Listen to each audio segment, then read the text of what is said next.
Nalugi ang munting negosyo ni Anton dahil sa pagkakabaon sa utang. Paano ba naman kasi? Nagkasakit ang kanyang ama at nagpapabalik-balik pa ito sa ospital. Kaya't yung munting sari-sari store niya ay tuluyang naubos at di nagtagal ay nagsara na ito. Ngayon, gumagawa na lang ng paraan si Anton para makadilihensya ng pampagamot ng kanyang ama. At ito ay tagapitas ng kamatis sa taniman ni Mang Rodolfo. Nagmamayari kasi ito ng hekta-hektaryang lupain sa kanilang lugar at may sariling pwesto pa ito sa palengke. Kumikita rito si Anton ng 300 araw-araw. Kahit dalawa na lang silang magkasama sa buhay ng kanyang ama, kulang na kulang pa rin iyon para sa kanilang dalawa. Ngunit gayon pa man, kailangan niyang magtiis dahil wala namang tatanggap sa kanya kahit ano pang kumpanya ang pasukin niya.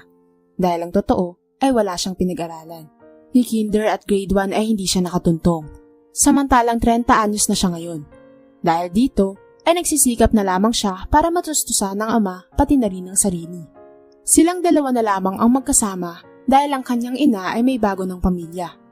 Wala pa siyang balak na mag-asawa dahil gusto niya na mag-focus muna sa amang may sakit. Meron kasi itong tumor na tumubo sa kanang hita. At dahil wala pa naman siyang pang-surgery, nireresetahan na lamang ito ng doktor para naman kahit papaano mabawasan ang paglaki nito. Kaya nga sa tuwing nauubos na ang gamot na iniinom ng ama, kahit kalabaw ang ginagawa niya upang makadilihensya. Kahit mahirap ang buhay, kagustuhan niya rin na gumaling nga ang ama. Isang araw, habang namimitas siya ng kamatis sa bukid ni Mang Rodolfo, ay nilapitan siya nito. "Kamusta iyo? Pagod ka na ba? Magtanghalian ka muna dun sa loob." Bati at paanyaya nito sa kanya. Dahil nagugutom na rin siya ng sandaling iyon, sinunod niya na lamang ang matandang lalaki at nagpasalamat rito. Hindi niya nga inaasahan na susunod rin ito sa kanya sa loob. Marahil ay hindi pa rin ito nakakakain at sasabay ito sa kanya. Tama nga ang hinala niya, dahil pagdating niya sa kusina, magiging kasalo pala niya ang pamilya nito. Kaya naman nakaramdam siya ng hiya dahil unang beses lang na mangyayari iyon. Kaya bago siya maupo sa silya, binati niya ng buong giliw ang mga anak nito. At sabi ng isa roon ay kumain na raw siya. Maya-maya pa, may nabanggit si Mang Rodolfo sa kanya.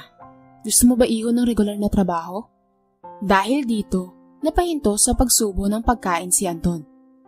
Oo naman po. Sino ba naman pong tatanggi, lalo na't kailangan po ni Papa ng gamot?" Tugon niya rito. "Kung ganun, ay may papagawa ko sa'yo. Tamang-tama dahil napapabayaan ko na rin yun. Mag-usap tayo mamaya iho pagkatapos natin kumain." Tugon ni Mang Rodolfo. Biglang na-excite si Anton. Paano ba naman kasi? Ipapasa-mamaya pa nito ang sasabihin sa kanya. Kaya't ang tanong niya sa kanyang sarili, ano kayang klaseng trabaho ang i-offer nito sa kanya? Natapos nilang kumain, ay pinatawag siya nito sa likod ng bahay. At dito niya lang nalaman na may mga pond pala roon. At ang mga nakalagay roon ay crayfish. Ang sabi sa kanya ni Mang Rodolfo, siya raw ang magpakain nito at babayaran siya nito araw-araw ng 500 pesos. Kaya naman pumayag na lamang siya kesa naman sa walang pagkakakitaan. Saka, malaki-laki na rin ito para sa kanya. Sapat na para sa pagkain at sa pambili ng gamot ng kanyang ama. Kaya naman magmula nito, araw-araw na nagpapakain ng crayfish si Anton.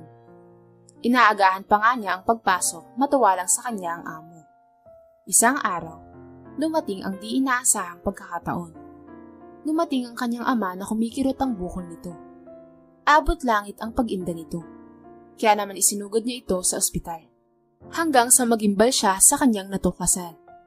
Kailangan na raw operahan ng ama sa lalo't madaling panahon para hindi ito maputulan ng paa. At sa kadahilan ng wala siyang pera, nangutang na lamang muna siya kay Mang Rodolfo. Mabuti na lamang ay binigyan siya nito na siyang magsasalba sa isang paa ng ama.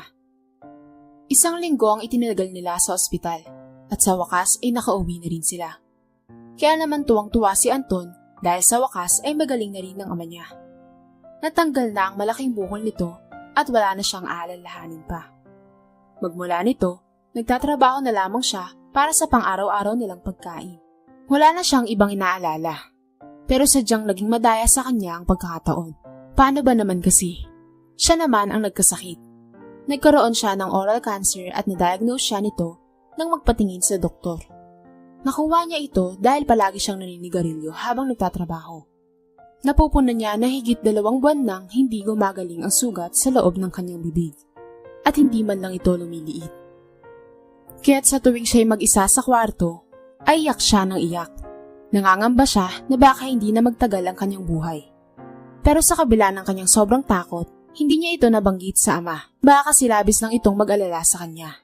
Sa kabila ng kanyang kalagayan, ay nagpatuloy pa rin siya sa kanyang trabaho. Pero dahil sa pagpupumilit niya, kahit siya ay may karamdaman, napansin ni Mang Roberto na tila nang hihina siya. Kaya naman dito siya kinumpronta ng matandang lalaki. Magtapat ka nga, iho. Ikaw ba'y may tinatagong sakit? Papansin ko yung paghapo mo sa araw-araw eh. Konting galaw lang ay hihingal ka na. Tanong nito sa kanya. Gusto sana niyang itago ang tunay niyang sitwasyon, kaya nga lang ay napapansin na rin pala ito ng kanyang amo, kaya't minarapat niya na lamang na aminin. Mang Roberto, ano po kasi? Gusto ko lang na malaman niyo na meron akong cancer sa bibig kaya ako nagkakaganito. Kailan pa ba yan, iho? Bakit hindi mo agad sinasabi sa akin? Tanong pa nito sa kanya. Kaya't nabanggit niya kung gaano na ito katagal. Mga 2 buwan na po, boss. Nagsimula ito nung nagkasugat po ang bibig ko. At habang tumatagal, palaki po siya ng palaki at patindi rin po ng patindi ang pagkirot. Sambit pa niya rito. Kaya naman hinikayat siya ni Mang Roberto na magpagamot bago magtrabaho. Nang sabihin niya na wala siyang pera, ang sagot nito ay kanya na lamang daw ang gastos. Kaya tuwang-tuwa na nagpasalamat si Anton. At dahil sa paghinto niya sa trabaho, ay nalaman na rin ng ama ang pagkakaroon niya ng malalang karamdaman. Ano ba naman yan, anak? Gumaling nga ako, pero ikaw naman yung sumunod na nagkasakit. Bakit ba sa dinami-daming masasamang tao sa mundo, ikaw pa ang magkakasakit ng ganyan? Nagtatrabaho ka lang naman para sa pamilya mo. Mukhang hindi patis sa atin ng mundo, anak. Nag-aalalang wika ng kanyang ama. Kaya naman napailing si Anton. Huwag niyo sasabihin yan, tay. Huwag niyo sisihin ng Diyos kung bakit nagkaroon tayo ng sakit. Pagsubok lang po ito. Dahil ang lahat ng paghihirap ay may ginhawang kapalit sa bandang huli. Gaya nilang nangyayari sa inyo. Gumaling po kayo, hindi po ba? Kaya naman napasapo na lang sa ulo ang kanyang ama. Maya-maya pa ay napabuntong hininga ito habang nagsasabi, pasensya na anak, lalong-lalo na sa Diyos. Hindi ko kasi maiwasang magsalita ng ganun dahil sa sunod-sunod na pagsubok na dumarating sa buhay natin. Nga pala, talaga bang ipapagamot ka ng amo mo? Paninigurado pa nito sa kanya. Opo, tay. Ipapakemotherapy niya ako sa susunod na araw. Tugon niya rito. Mabuti naman kung ganun. Nang maagapan rin yan, dahil halos 2 buwan na rin pala yan eh. Mabuti hindi mo pinatagal ng 1 taon, kundi baka mapahama ka pa. Sambit nito sa kanya. Nung sumapit ang chemotherapy niya, naging maayos naman ang lahat. Kaso nga lang, medyo nahihiya na siyang lumabas ng bahay dahil nakakalbo na ang ulo niya. Subalit kahit ang sarili niya ay di matanggap na gano'n ang itsura niya, inisip niya na lamang na parte ito ng kanyang pagaling. Buong maghapon lamang nasa loob ng bahay habang nakahiga si Anton. Samantalang ang kanyang ama na ang humalinis sa kanya sa pamamasukan kay Mang Roberto. Hanggang sa lumipas ang 3 buwang gamutan, sa wakas ay gumaling na rin si Anton. Nawala na ang malaking sugat niya sa bibig. Tumubo na rin ng maayos ang buhok niya sa ulo, hanggang sa makabalik na siya kay Mang Roberto.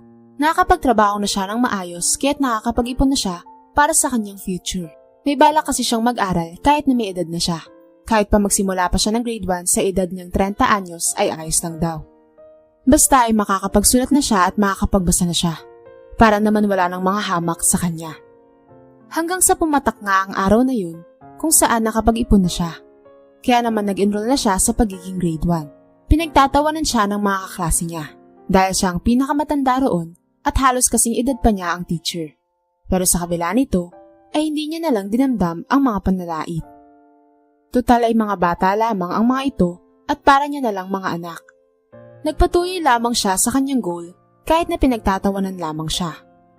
Ang mahalaga ay may natututunan siya sa loob ng paaralan. Kaya naman tuwing hapon at gabi na lamang ang duty niya kay Mang Roberto. Isang hapon, habang nagdidilig ng mga gulay si Anton dahil ito ang inata sa kanya, ay bigla siyang pinatawag ni Mang Roberto sa likod ng bahay.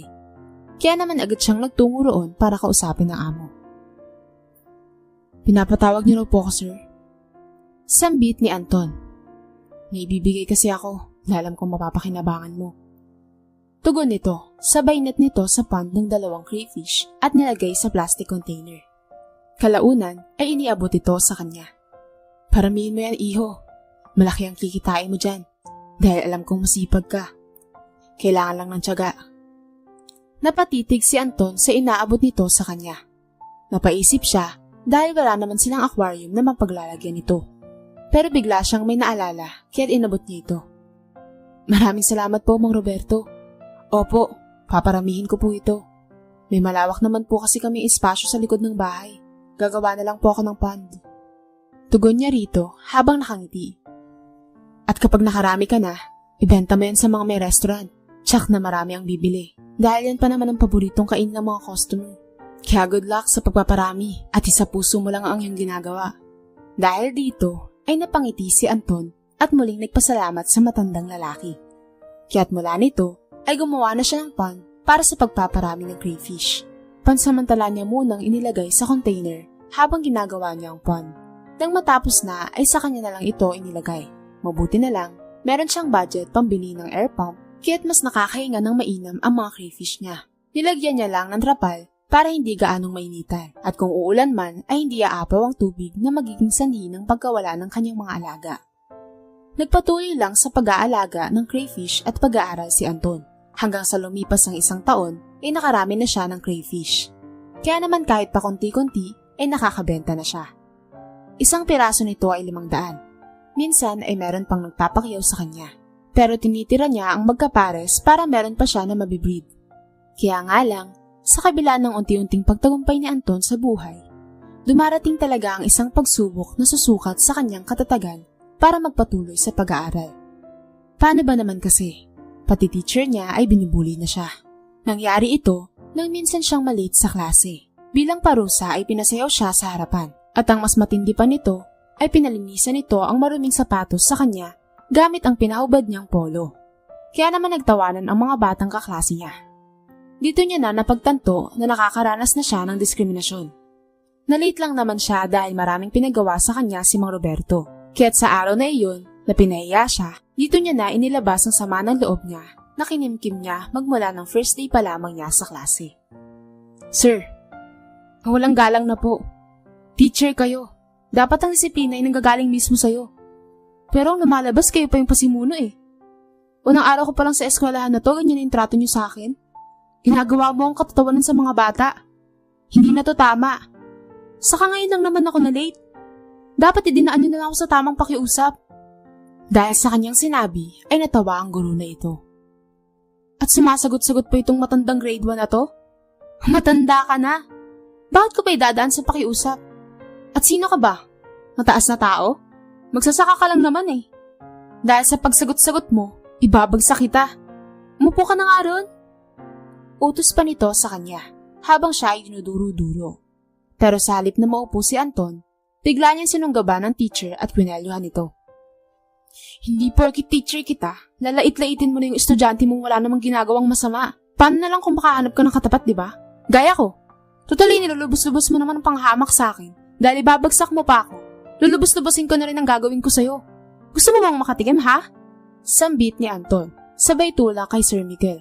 At pagkatapos nito, ay kanya itong sinuntok ng malakas sa muka, kaya napabulagta ito sa sahig. Alam ni Anton na malaking kapangasan ang ginawa niya, dahil guro ang nakaaway niya. Dahil dito, ay dali-dali niyang dinampot ang uniforme niya na pinanglinis niya kanina sa sapatos nito. At dali-dali na siyang lumabas sa silid-aralan. Noong magtangka siyang lumabas ng gate sa eskwelahan na yon, hinarang siya ng gwardya. Pero mabilis niya itong tinadyakan at nang matumba ay agad na siyang lumabas. Nagtuloy-tuloy siya sa paglalakad. At nang mapansin ng kanyang ama na parang hindi magandang ayos niya, ay nausisa siya nito. Oh, anak, hindi pa naman tapos yung klase mo ah. Bakit ang aga mo yata umuwi? Teka, bakit nakasando ka lang at ang dumi-dumi ng polo mo? Saan ka ba nahulog anak? Tanong nito sa kanya. Napailing na lamang si Anton habang nagsasabing, hindi po ako nahulog sa kung saan pa. Kanina, Nung nalate lang ako sa klase, pinarusahan ako ng teacher ko.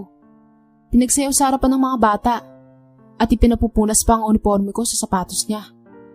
Doon ko napagtanto bigla na nagmamalabis na siya sa pagiging teacher niya. Kaya nasagot ko po siya. At dahil sa sinabi ko, nagbanta pa siya na ibabagsak ako.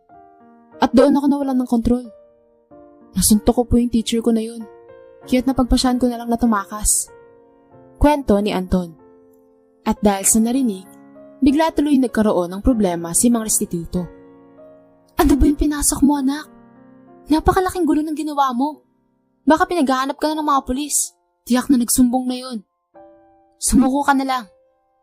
Dapat kasi dinagdagan mo na lang yung pasensya mo sa mga ganong klaseng tao eh. Nang sa ganun ay wala kang malalabag na batas. Payo sa kanya ng ama. Huwag kayong mag-alala pa. Susuko ako kapag dumating ang mga pulis. Kung kakasuhan man ako ng teacher na yun, ipapaliwanag ko na lang sa presinto. Tugon ni Anton. Kaya naman napabuntong hininga na lamang ang kanyang ama. Makaraan ng ilang sandali, dumating na nga ang kanilang hinihintay. Agad na dinakip ng mga pulis si Anton at matiwasay naman siyang sumama. Ipinaliwanag niya ang rason niya sa mga kapulisan, pero hindi iyon pinakinggan dahil ayon sa mga ito, grabe raw yung ginawa niyang iskandalo. Nanakit siya ng isang guro at nakita pa yun ng mga bata. At pati ba naman yung gwardya ay sinaktan niya rin. Kaya naman naging patong-patong na ang kanyang kaso. At dahil wala siyang pangpiyansa ay nakulong siya sa bilangguan. Kaya naman sising-sisi siya kung bakit pa kasi pinatulan niya ang teacher na yun. Pero wala na siyang magagawa dahil sa ito'y nangyari na. Kaya ang ginawa niya na lamang ay tinanggap niya ang naging kaparusahan. Nakulong siya ng ilang buwan. Mabuti na lamang ay naawa sa kanya si Mang Roberto. Nagpiyansa ito ng malaki-laki kaya naman nakalaya na siya. Ito na rin ang nagpaaral sa kanya at ipinag-enroll siya sa ibang paaralan upang hindi na siya paginitan pa ng kaaway niyang teacher. Maraming salamat po, Mang Roberto. Kung hindi dahil sa inyo, nakakulong pa rin ako sa selda. At baka mamatay na ako sa kulungan. Dahil sobrang init po dun. At maraming matatapang nakakosa ko ron. Ilang beses na nga po akong napaaway rin eh. Ayoko namang magpabuli dahil kapag ginawa ko yun, hindi sila titigil sa paghahamak sa akin. Sambit ni Anton habang nilalagyan ng pataba ang mga kamatis sa bukid. Nakabalik na siya sa paninilbihan sa lupain ni Mang Roberto. Wala kang dapat ipagpasalamat sa akin, iho. Kung kanino ka man dapat magpasalamat, ay sa tatay mo. Siya kasi ang nagmakaawa sa akin ay piyansa kita. Kaya naman ginawa ko lang nararapat para sa'yo. Dahil alam ko hindi naman gaanong kalakihan ang kasalanan mo eh. Sambit ni Mang Roberto. Nagpasalamat na po ako kay tatay, Mang Roberto. Salamat rin po pala. Dahil habang nakakulong ako, ay binigyan niyo ng trabaho si tatay. Kaya naman nabuhay niya ang sarili niya sa loob ng ilang buwan. Sambit ni Anton. Naku, wala yun. Tulong ko lang yun sa kanya. Siya nga pala, kamusta na yung pag-aaral mo sa bagong eskwela na pinapasukan mo? May mga bully pa ba nakaklase o di kay teacher? Tanong ni Mang Roberto sa kanya. Napailing si Anton habang nagsasabi. Sa 2 linggo ko na pagpasok sa school na yun, wala naman po akong naging masamang karanasan. At sa halip ay sinusuportahan ako ng mga bata at guro sa aking pag-aaral. Dahil sa kabila raw ng edad kong ito, ay pinipili ko raw na matuto. Pinapatunayan ko raw na hindi pa huli ang lahat, basta ay porsigido lamang. Dahil sa kabaitan nila, masinisipag po ako lalong magtrabaho. Dahil sa narinig, ay napangiti si Mang Roberto habang nagsasabi. Sabi ko sa'yo eh, maganda yung napili kong eskwelahan para sa'yo. Kaya't masaya ako para sa'yo, iho. Mula nang makalaya si Anton, ipinangako niya sa sariling hindi na siya gagawa pa ng ikakasadlak niya sa kulungan. Ayaw niya ulit masayang ang oras dahil lang sa pagkakakulong niya. Kaya't nag-focus na lang siya sa kanyang pag-aaral, pagtatrabaho, at sa pagpaparami ng crayfish. Hanggang sa lumipas ang maraming panahon, ay nakapagtapos na ng high school si Anton. Hindi na siya nakapagpatuloy sa kolehiyo dahil para sa kanya, hindi na yun kailangan. Total ay nakakasulat at nakakabasa naman na siya. Ayon sa kanya, ang dapat niya lang isabuhay ay ang pagiging madiskarte. At sa mga panahong ito, ay nakapagparami na lang siya ng crayfish. Hindi na siya nagtatrabaho kay Mang Rodolfo. Sa katunayan, ay nakatatlong pand na siya. Kaya naman marami siyang napagbebentahan na kadalasan ay mga taga-restaurant na pumapakyaw sa kanyang tinda. Kumikita siya ng higit kumulang 300,000 pesos kapag merong pumapakyaw. Dahil dito ay napagawa niya na ang kanilang bahay. At higit sa lahat ay nakakapag-donate pa siya sa DSWD para makatulong sa mga batang inabandona ng mga magulang o di kaya ay malayo sa ama't ina. Dahil dito ay mas lalo pang nagsipag si Anton sa pagpaparami ng crayfish. At katuwang niya narito ang kanyang ama. Kaya naman mas lalo pang lumago ang kanyang farm. At nakabili pa siya ng panibagong lupa upang mapaglagyan pa ng mas maraming crayfish. At dahil sa pagiging abala niya, hindi niya na nakakamusta ang kalagayan ni Mang Rodolfo. Hanggang sa malaman niya na lang ang tunay nitong sitwasyon nang minsang itong lumapit sa kanya. Nagkasakit ng malubha ang anak ko, iho. Naisanla ko ang lupa ko dahil lang ron. Kaya naman wala na akong pinagkakakitaan ngayon. Konti na lang rin ang alaga kong crayfish dahil hindi ko sila naalagaan ng maayos. Dahil maghapon akong nakabantay sa anak ko. Iho, kumakatok ako sa puso mo. Sana'y matulungan mo ako sa pinansyal kong problema. Malungkot na pahayag ng matandang lalaki. Kaya naman biglang nadurog ang puso ni Anton. Yung dating tumutulong sa kanya at sinusuportahan siya sa lahat ng kanyang pangangailangan. Ngayon ay isa na palang mahirap at dumaraan pa sa matinding pagsubok. Kaya naman tinulungan niya ito sa abot ng kanyang makakaya. At dahil daan-daang libo ang kinikita ni Anton, dahil sa pag-aalaga niya ng crayfish, sinabi niya na huhulog-hulugan niya ang lupa para maibalik ito kay Mang Rodolfo at upang makapagsimula itong muli. Malaki ang utang na loob ni Anton sa dating amo, kaya't hindi niya pinabayaan ang anak nito at kanyang pinagamot. Ilang buwan rin ang naging gamutan pero sa wakas ay gumaling na rin ito. Samantalang si Mang Roberto ay nabawi na rin ang kanyang lupain. At kalaunan ay hindi na pagkakamatis ang pangunahin nitong pinagkakakitaan, kundi ay nag-focus na lamang ito sa pagpaparami rin ng crayfish. At naging kasosyo na niya si Anton. Ginawa niya iyon bilang pasasalamat sa lalaki sa pagtubos ng kanyang lupain. Napakalawak ng lupain ni Mang Roberto. Sino ba namang mag-aakala na gagawin niya lamang itong mga pond ng mga alaga niya at pati ni Anton. Kaya't simula nito ay sila na ang numero 1 na inaangkatan ng mga crayfish sa buong bansa. Kaya naman kumikita na rin sila ng milyon-milyon. At dahil nakakaginhawa na sa buhay si Anton at bilang tulong niya na rin sa kanyang mga kalugar, nagpatayo siya ng libreng eskwelahan at ospital para sa mga kabataan at mamamayan roon.